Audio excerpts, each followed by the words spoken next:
Welcome, my peeps, my peoples. Please like, comment, subscribe, share the video. It'll be greatly appreciated. It's Mary Jane. Let's talk about Snowfall Season 2, Episode 5. Let's get down into it. Gustavo goes see the witch doctor, and he finds out that there's a serpent. There's a snitch. There's a snake crawling in the grass that it ain't no good when he goes to see the witch doctor or the fortune teller. And she's telling him to be careful. Here you go. Here is some protection because you need some protection. And he was actually protected, and he needed that, charm that the fortune teller gave him because he was about to get got. He was about to be got.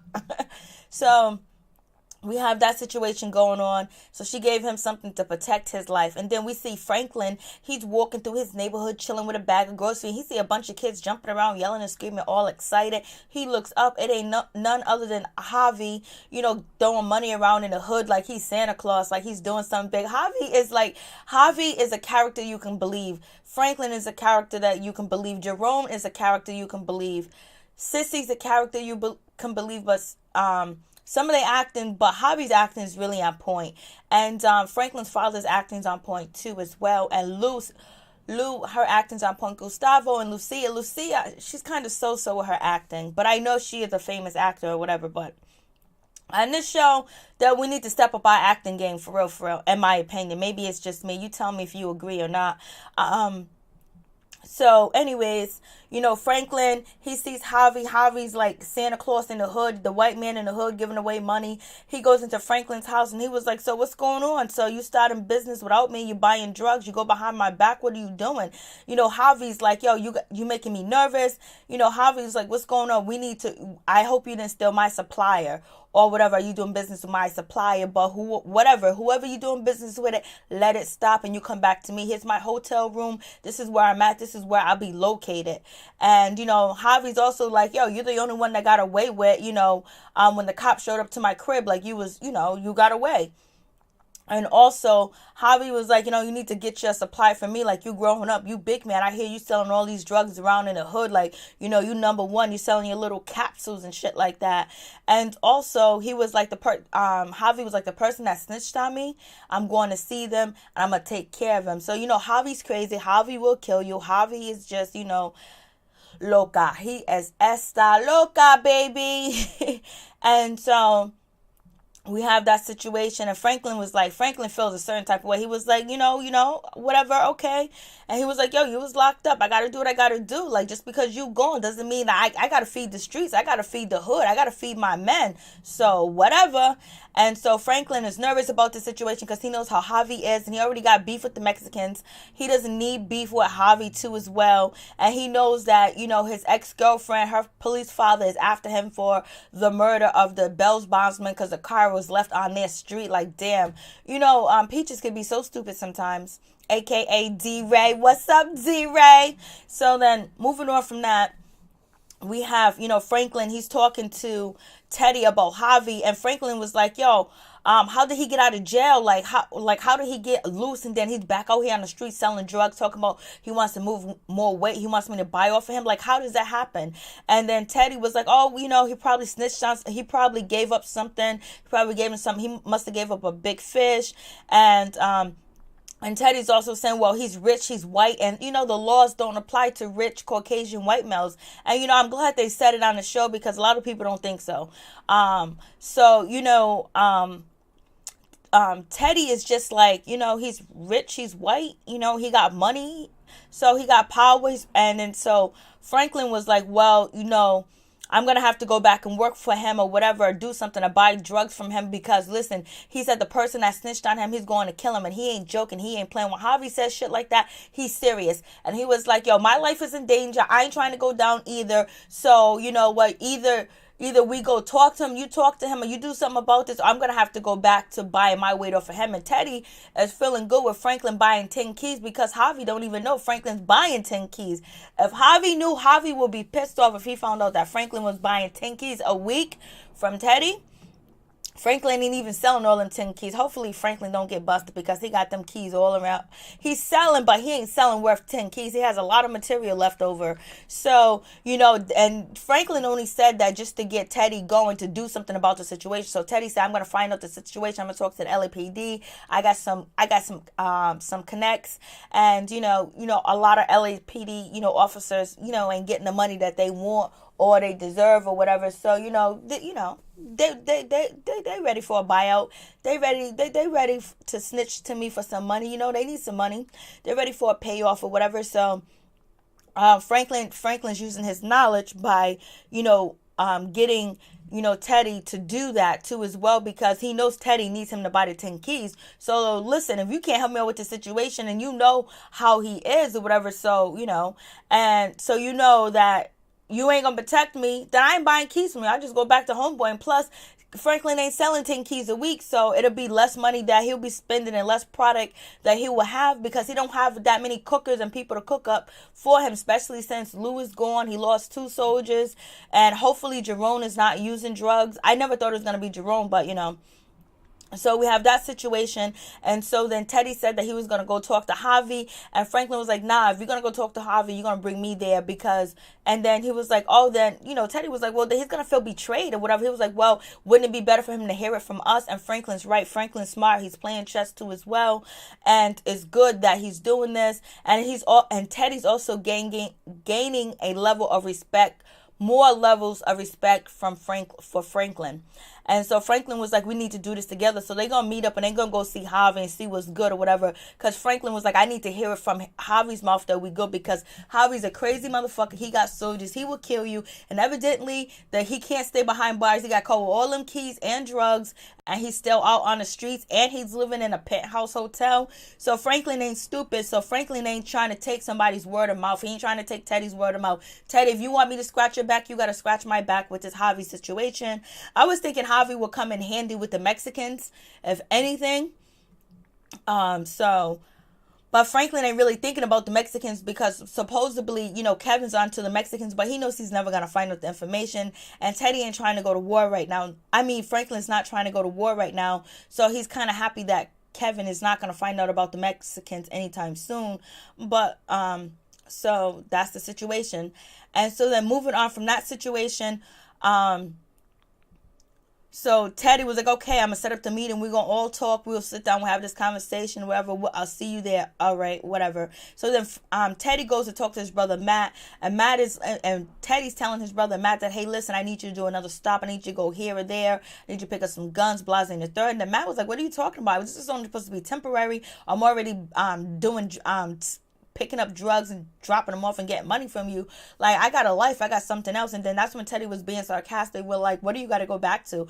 Counting money in a bar or being like a stool pigeon in a bar or whatever. So, Matt was like, yo, if you really want me on your side or be down with you, like, you got to be nice about it. So Matt realized how desperate that Teddy is. So he was like, well, I need more money. I want to keep the plane.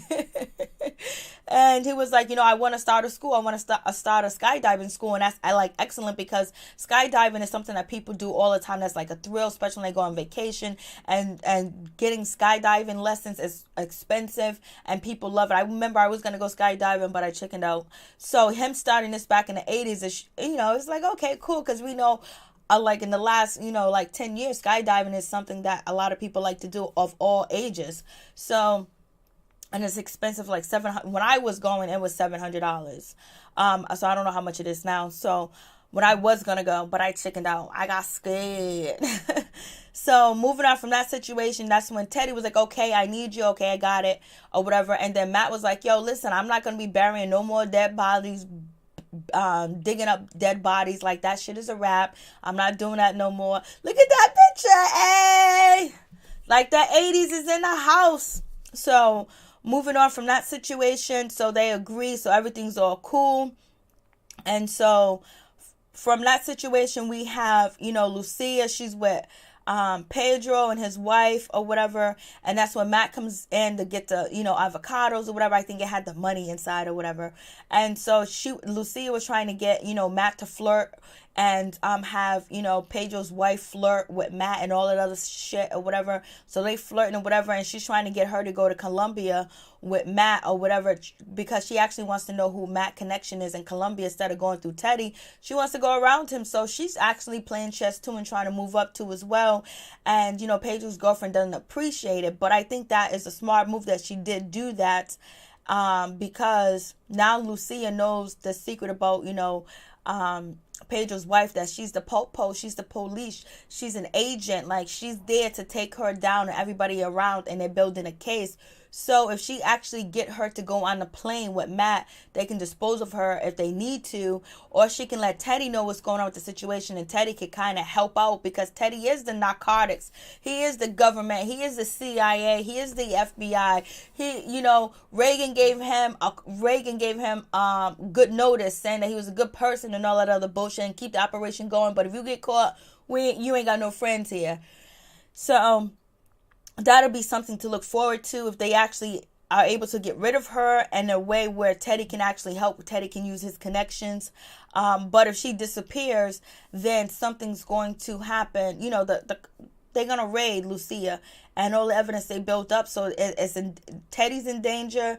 Lucia, Gustavo, Franklin, the Mexican gangs are in danger. So a lot of people can be affected by the situation if, you know, Lucia gets caught, because she should have never let fucking Pedro come back into the mix. She should have gave him his money and bounced, but she wanted to be pathetic, and she didn't want to go with her heart, and she felt guilty about killing his family, and she let she let him back into the picture.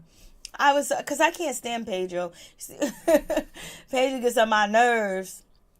So I guess he's doing a good job, because he's getting on my nerves, but he doesn't have that many roles or many scenes like he did the first season. So he fell back on this season so far. So that's the situation. Now we get to see Sissy's house with Franklin's father, Alton. Everything's going well so far. He's cleaning up. He's taking care of business. He's trying to make, you know, egg salad. He can't find the mustard. Him and Sissy talks. He was like, yo, Sissy talks. He was like, yo, if there any money you need, like, how's the bills? I'm going to try my best to help you out. Thank you for taking care of me, all that other crap or whatever. And so she was like, if you looking for liquor, ain't none here. He was like, I ain't looking for liquor. I'm looking for mustard. All right? I don't want no liquor. I know where the liquor's at. The liquor store down the street around the corner. So he wants to help out, and right now he can't, because him being homeless and being alcoholic, he lost his VA pension or whatever, so he has to get that reinstated, and that's going to take Evan when you're dealing with the government. So that situation. And so, you know, Sissy's like, I don't need no help. She's about to go back to, she's on her way to work to be a waitress. So Alton, he goes to see his son Franklin and was like, yo, you know, your mom's is like 3 months behind in the mortgage, bills are packed up, she needs some help, whatever, blase and third. But now Alton knows that, you know, Franklin got money, he got dough, he got cheddar, he can help his mom out. Franklin is upset to see Alton. He's upset that his father's staying back at home with his mother, because his mother has, you know, kind of like abandoned Franklin, like the father abandoned Franklin because of Franklin's behavior in selling drugs, and she's disappointed in him. And to see the father back, because he kind of he doesn't like his father because he hurt his mother, he disappeared, he was alcoholic or whatever. I don't know if he was on drugs. But, and then they had so much hype, but Franklin does have a memory of his father being like a leader, a sergeant, or lieutenant in the Black Panthers. But right now, he got no respect for his father. He's like the big man. He's calling shots, telling his father, get the hell out of here. I don't want to talk to you. I ain't giving you no money, blase and a third. So then Franklin gets upset with finding out this information. He's really upset that the father's staying back at the house, because he's not allowed to really go to the house and be comfortable with his mom. And so he goes to see his mom, Sissy, and he's like, what's going on? You got this dude standing in the house and disappointed. I seen you crying over him many nights and all this other stuff. And Franklin was like, why is he staying back at the house? You know he's using you. He gonna do this to you. He gonna do that to you. And then she's trying to Sissy's trying to talk to Franklin, but customers and patrons in the restaurant are making noise and telling her, hey miss. And it's like she's the only waiter. Franklin grabs a hot cup of coffee, slams it down on the table to one of the customers, like, here's your effing coffee, mother. I was like, Franklin. So Franklin's showing how growth and how he's gaining confidence and growth, where he ain't taking no shit from nobody, and where he's comfortable in the role that he's playing now. Like, he's not nervous. He's not a kid. He's showing you that he's gonna become that kingpin, where he ain't gonna have mercy on people, but he's still still got mercy for his peoples, his boys and things like that and his family, but you're going to see that he's going to possibly change if we actually get another season and another season and another season. So Sissy, she looks at Franklin. She sees that ain't the innocent Franklin I used to know. Yep, he's big time. He's dealing these drugs or whatever. So it goes down like that. But I don't know. I just feel like Franklin's father could actually help Franklin with, training his men and training him too as well to be aware of the enemy, like the ops or whatever, and how to lead like an army and soldiers. But, Peach is supposed to do that, but Peach is just falling back, being lazy for some reason. And so we have that situation go on. And then so Franklin was like, oh, you used to cry over daddy all night long. She was like, well, I ain't crying now because he's in my bed. I don't know why she's trying to make her son jealous. I think that's what she said. So, Sister, she's upset and she goes and she cuss out Alton and she's arguing with him or whatever. But why are you running my business? You knew he was here. I didn't know. Alton was like, I didn't know he was going to come chase you down and find you, be all mad like that. Because I don't know how Alton heard about the situation, but he heard because Alton's head is in the street. He knows everybody. People do got respect for him. People do remember him. People knows who he is. People know he ain't with the cops. People know that he got his ass beat down by the cops. Like, so people know who he is. So that's how he got his ear to the street, and I feel like he can help Franklin because he already knows Franklin's big time. He got his ear to the streets, so I think his father would be good for Franklin to help him with the business as a TV show. Like, we're not talking about reality and shit like that, but TV show. So Alton was like, you know what, I can't help you. I don't have my VA benefits. I don't want to be a burden to you. I don't want to do none of that stuff to you or whatever. And she was like, and so he was like, I'm going to move out tomorrow. And so then that's when Sissy was like, no, we're going to make dinner, take the ground beef off and throw it out. And I remember them days, throwing out ground beef. So that's the situation. And then she actually, in the way that she talked to him, she's like, just sit down. And she wants him to stay. She feels lonely without him. And she's happy that he's back there. And she got love for him. And she didn't get so upset and so mad with Alton from talking to Franklin because she knows that he cares and he's concerned. And she likes this new him. The new she likes Franklin's new dad, like his new behavior and him, and they both compliment each other. She said, you never been a burden, you always been this. And he was like, you are a great woman, you always been a great woman. So they gonna soon be knocking boots all night long. I just heard that song, so that's why. And so we have that situation. We got Kevin. He's at the crib with some Mexican girls and everything. And so Kevin is, so Kevin's at the crib with Mexican girls because he's trying to find out who killed, his cousin, And so Franklin is like, this don't make no sense. I don't know why you got these girls here. Kevin was like, I got it down pack. I got it together. So don't worry about it. Franklin knows this is going bad. He's like, be careful with these girls. Kevin thinks he's the man. He thinks he knows everything. He thinks he got it all lined up, but he really doesn't because he ends up getting his ass whooped at the end. And that's when Franklin calls off the manhunt for him finding out who killed his cousins because he's a liability and he doesn't know what he's doing. And Kevin said, well, you feel like I'm not as smart as you? So Kevin is a liability. And plus he was supposed to be on the run with Peaches to go deliver these drugs. And he wasn't. And so Jerome has to go deliver the drugs or whatever. And so with Peaches, and so then that's when Franklin's father shows up or whatever. He's at the doorway, and this is earlier. So then Jerome has to go over there and see work with Peaches and do the run or whatever. But then that's when Franklin walks up into Jerome's face. It's like, yo, are you high? He was like, nah, fool, I ain't high. If I was high, you know if I was high. So hopefully Jerome is not doing drugs. He's not going to become a custody. He got a girl in the room yelling and screaming, another chick, and he's trying to do his thing because, Auntie Lou, she's gone, and he's trying to fill that empty space and that empty wound in his heart with any chick he possibly can, which could be a setup, which any chick can set him up, and he's not being focused and he's not staying on the path and being a leader and in charge of the soldiers because he's supposed to be the next lieutenant. He's supposed to be a lieutenant under Franklin or something like that. So he walks off, and that's it. That's how that go down. And so, we have that situation. And then we have, Franklin, he goes to see, Auntie Lou, she's happy. She's doing good. With Claudia, they're going to New York. They went to New York for Christmas. They celebrated. They did the goddamn thing. She went to Fifth Avenue. She's living her best life. So much different than Jerome. Franklin's telling her how much he missed her. He missed her for Christmas. So she wasn't even around for Christmas. She done gone. She done stray. Excuse me. And so, Franklin wants her back in the fold, back in the picture or whatever. So it's really not going to happen. She's gone. She's done. She's done and she's happy. And Claudia watches. I don't know if Claudia is jealous of Franklin because they're not actually blood related. So we'll see how that situation works out. And we don't even know if actually, Lou is doing this to get the club from, Claudia. But it seems like she's in love with Claudia and they're happy and they're living their best life.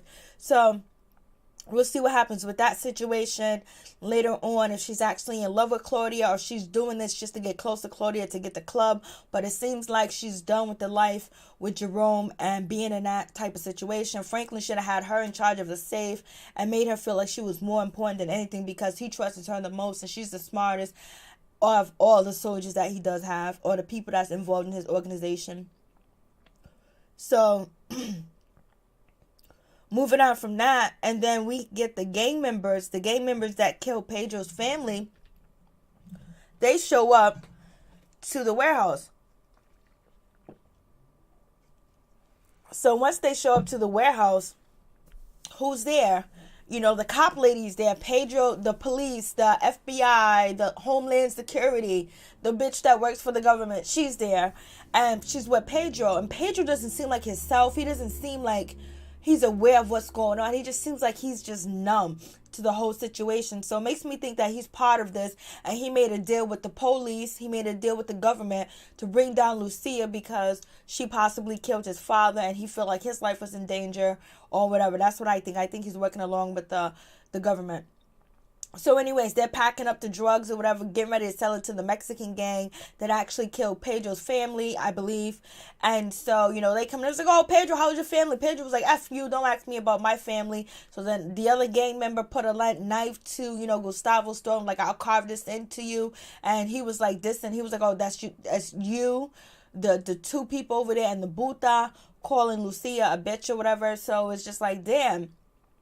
And disrespect, he wanted to carve, some initials into, Gustavo's throat, and they wanted to take over and they want to run the business because they're seeing how much money they're making off of rock, cocaine, crack, and it's cheaper, easier to get rid of, and custies keep coming back because of the chemicals in it.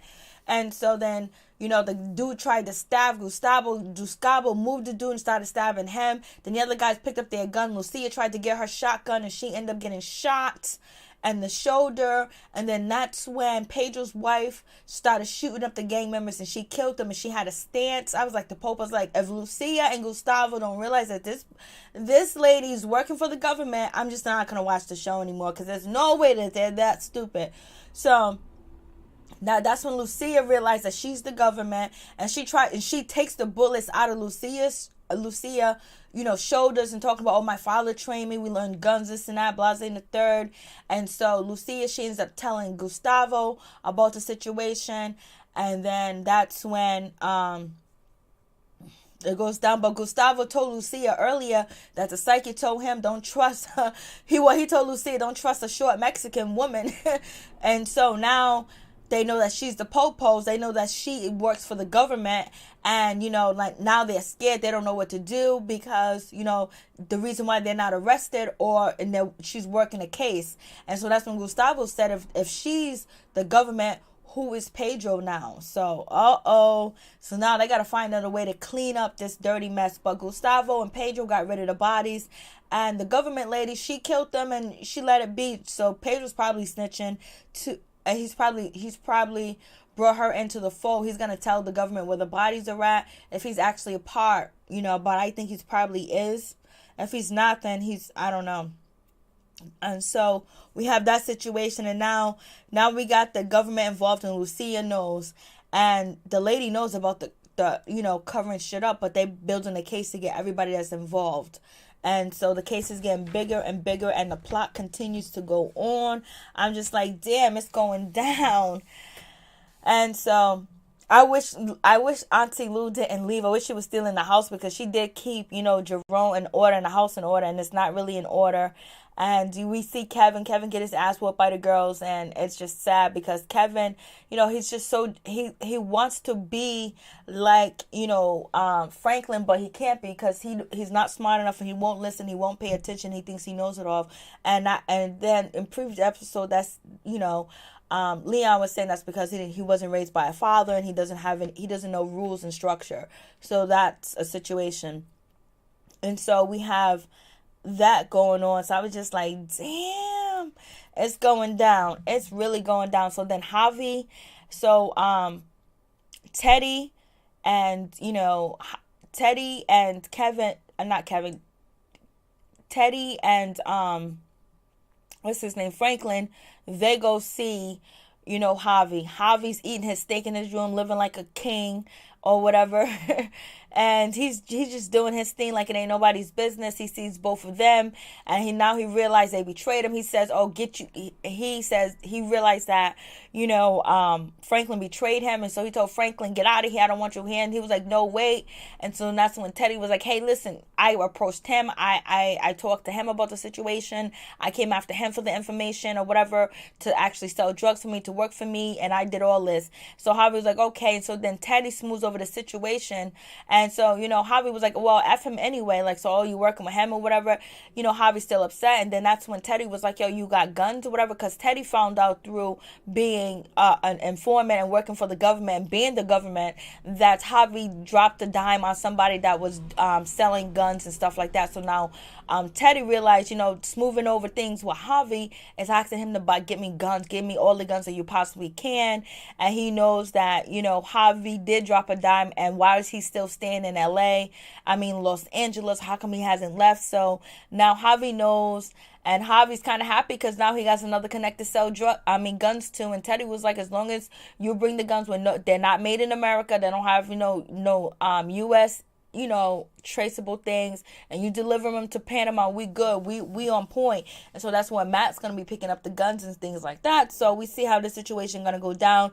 I wonder if Teddy's going to give Lucia and Franklin any guns or any weaponry to help protect themselves. So we'll see. So Javi's cool right now with Kevin because he got another business going on, and that's guns. So he's cool. And when Javi said, don't eat my ribeye, Franklin, I was so ignorant and so kind of racist, low-key racist too as well. I'm being funny too, because he feels like Franklin is greedy and shit like that.